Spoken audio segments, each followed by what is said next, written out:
ఒక సాయంత్రం వేళ గ్రామం బయట రోడ్డుపై 10 మంది చిన్నపిల్లలు ఆనందంగా నడుచుకుంటూ వెళుతున్నారు. నడుస్తూ నడుస్తూ సాయంత్రం కాస్త రాత్రిగా మారింది. చుట్టూ చీకటి, నిశ్శబ్దం. పిల్లల మనసుల్లో తెలియని భయం మొదలైంది. అప్పుడే చీకటి లోతుల నుంచి ఒక భయంకరమైన రాక్షసి గర్జిస్తూ బయటకు వచ్చింది. పిల్లల ప్రాణాలు వణికిపోయాయి. భయంతో పిల్లలంతా తమ మెడలో ఉన్న రాముడి డాలర్లను గట్టిగా పట్టుకుని ఒకే స్వరంతో పిలిచారు, రామ్ రామ్ రామ్.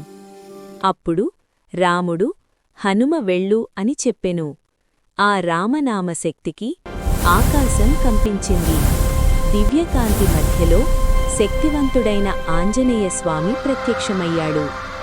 ధర్మరక్షణకై, భక్తుల కాపాడటానికి ఆంజనేయుడు తన గదతో ఆ రాక్షసిని సంహరించాడు.